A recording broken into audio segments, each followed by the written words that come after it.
Now in today's session we are going to discuss the poetry, the Patriot, which is there in class 10, and the name of the poet for this poetry, the Patriot, is Robert Browning.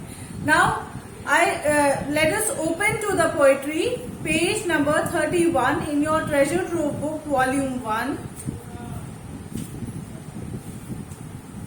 Now children, before starting with the poetry, let me tell you something about Robert Browning. Robert Browning was a very famous poet of the Victorian age. Why he is called the poet of the Victorian age? Because his poetries came into prominence during the rule of Queen Victoria. That is why his poetry is known. His poetries are known as. That is why the poet Robert Browning is known as the poet of Victorian age. That is, he wrote his poetries during the tenure of Queen Victoria. Now, talking about this poetry, the Patriot, this poetry is a dramatic monologue. Now, what is the term dramatic monologue? The term dramatic monologue means single person speaks throughout the poem.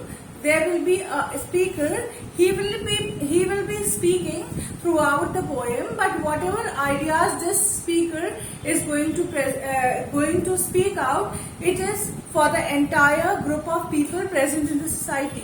He is actually the representative of other individuals present in the society who also experience whatever the narrator or the poet who is speaking in the poem dramatic monologue speaks. So that is how this poem is going to proceed. That is, there will be a single speaker, and whatever he will be telling, whatever he is going to narrate about his tale, it will reflect what others also felt, what others also might have experienced during their encounter to similar situation. So now let us quickly come to the poem, original text. Open to page number 31. See, this is the page number 31. See, this is the block which you have to read. This block you have to read always whenever you are starting with the poem or a story. Do not forget to read this block, the content that is given in this box. Why?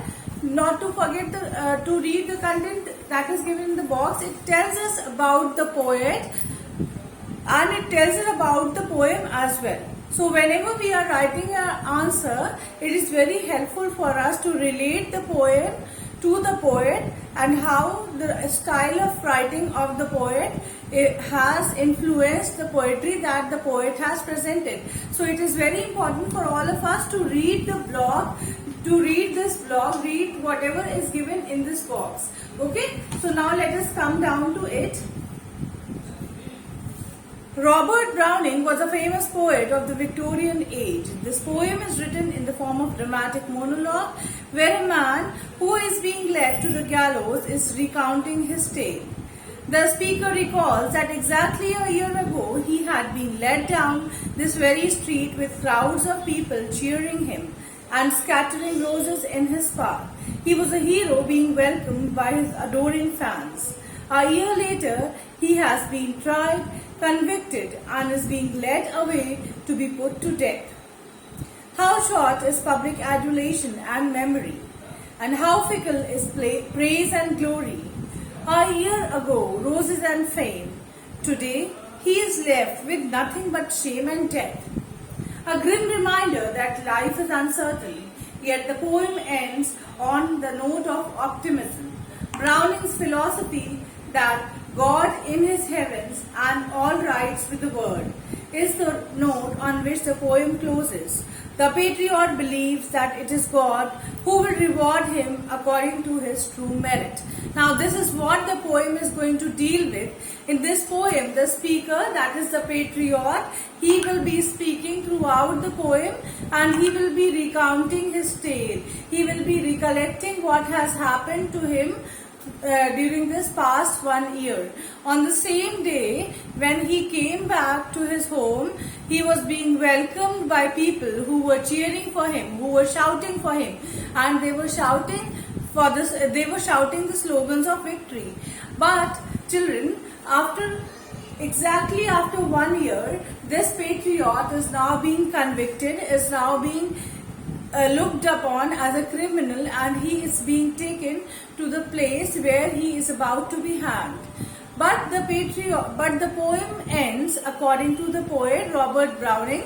His philosophy was that whatever happens in the world, we should not be too much worried about it, and we should always remember that there is the presence of God, that God is there, and ultimately when we go to heaven, whatever good deeds we do here on earth, we will be rewarded for that. This is where the poem ends. That is, the poet ends on a positive note. Poet feels that though he is not being rewarded for whatever good he did on this earth, but he was very much sure that once he goes back to heaven, once he goes back to God from where he has come, he will be rewarded then and there. Now we are going to read the original text.